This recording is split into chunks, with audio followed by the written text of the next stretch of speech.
Parkinson's disease and Alzheimer's disease. So we will go now. All right. So remember in the slideshow, a couple slideshows before probably for you, we talked about acetylcholine. Well, this is Parkinson's and Alzheimer's. It's really affecting the acetylcholine as as well as the neurotransmitter dopamine. So those are both neurotransmitters. Think of it as nerves and they're delivering messages. So degeneration of the neurons or the nerves lead to a lack of dopamine. And so what that can cause is Parkinson's disease. So it frequently occurs as an adverse reaction to various drugs. Now this is called pseudoparkinsonium. It doesn't mean they have Parkinson's disease from genetic reasons. It means that it's from something else. They either had a stroke, trauma, carbon monoxide, manganese, which is a mineral, and as well as some other drugs. It's not seen very often. All right, so let's talk about Parkinson's disease in general. Characteristics. You basically like have this blank face expression. Your head is tilted forward and you're shuffling to walk. Your arms don't swing back and forth. And you're more rigid. Your speech is slow. Sometimes it's slurred. So park dope, I mean. So you park it there, you can't really swallow or speak that well. Pill rolling your hands and fingers like roll pills. And you feel like a dope with the medications. You just don't feel well and you have side effects. So those are the big symptoms. There are, of course, initial symptoms that you may suspect, such as some pill rolling or just slowing down your walk, and you may suspect something, along with some tremors. If you look up Michael J. Fox, he has Parkinson's disease. He was one of the rare ones that had early onset Parkinson's. So if you look at him up on YouTube, you can see some videos of how he acts, which you may have already seen. So there's no cure for Parkinson's, but there's treatments available that try to decrease the symptoms, that block specific receptors such as the cholinergic or dopamine. So it's basically just kind of playing around with the medications to see what's going to help. So they work with the dopamine, the anticholinergics. Remember we talked about that before, and that does have a direct effect with acetylcholine. There's MAO-B inhibitors, not the MAO-I inhibitors. These are different. These interfere with dopamine in a different way than the MAO-I inhibitors too. This is COMT inhibitors.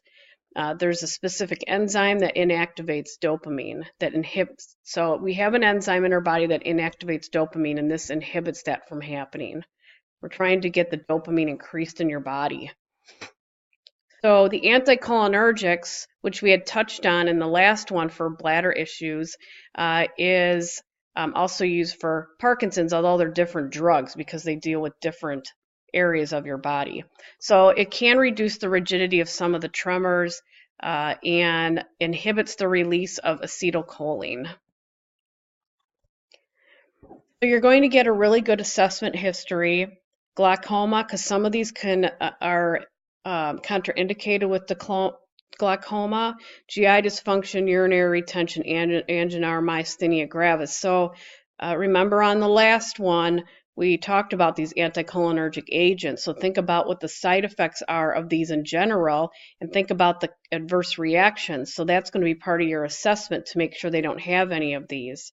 This could be a nursing diagnosis, which is mobility, lack of, and planning. You want them to improve their symptoms that they are having. And you always want to educate patients taking these medications. They need to have eye exams and contraindicated again with glaucoma.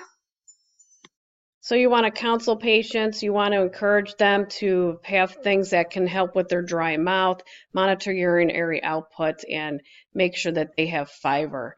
And some more drugs are dopaminergics. Carbidopa levodopa has been around for years, and it helps converts to dopamine, I should say, and increases mobility. So it's one of the older drugs, but it's still used quite often, and it can cause these specific side effects. So the picture here, when levodopa is used alone, only 1% reaches the brain because 99% converts to dopamine while in the peripheral system. But by combining them, the carbidopa can inhibit a specific enzyme, allowing the levodopa to reach the brain. So basically what this does is by combining the two drugs, it makes sure that the conversion to dopamine, because we want to increase the dopamine, is happening in your brain. There's some dopamine agonists also that, remember, they go to the dopamine receptors and they encourage it to work. Amantadine is one. It's also used as an antiviral drug for flu A. It can be taken alone or it can be taken with the other drug. But again, there's those same side effects. There's also monoamine oxidase B inhibitors, selegiline, and it inhibits an enzyme that interferes with dopamine. So it's all this dopamine and the same types of side effects. And with this, you make sure, remember we talked about the MAOI inhibitors? These also, you have to be careful with drinking wine and some seafood. All right, this isn't really used very often. It's catechol-O-methyltransferase inhibitors, tolcapacone. It inhibits that specific enzyme that inactivates the dopamine. We're trying to find drugs that can actually increase dopamine because that will help decrease the symptoms of Parkinson's. And again, they have these specific side effects to it. Alzheimer's disease. It's incurable. It's a dementia illness. It's chronic, progressive, and onsets between 45 and 65 usually. It's just not a fun disease. It has to do with cholinergic degeneration of the neurons and acetylcholine deficiency. You get plaques on your neuron. So if you see a picture here, you have plaques on these neurons compared to a normal neuron here.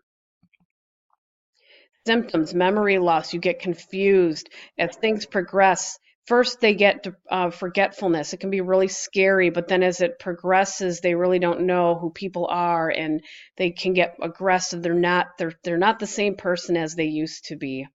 It's really not a fun disease. So we want to try. There's no cure for this, but again, we try to reverse the symptoms, or at least keep the symptoms stable. So there's a acetylcholinesterase, remember the acetylcholine and cholinesterase inhibitors, rivastigmine. It's supposed to help allow more acetylcholine in these receptors to increase cognitive dysfunction. So you guys can read the side effects, but they're very much same of the common side effects with all of these drugs here. Oops. Okay. So with the assessment, it's the same. You're going to see where they're at for their abilities, and you want to see hepatic or renal dysfunction issues because this drug can cause those issues. And your nursing diagnosis could be self-care deficit or confusion, as well as a few others. You want to improve their memory or maintain their self-care. It just depends where they're at. You want to maintain consistency, vital signs, behavioral changes. Family members, it's really important to involve them with Parkinson's and Alzheimer's because they can wander off and they really can't take care of themselves in the latter portions of the disease. It's very devastating. And that's it.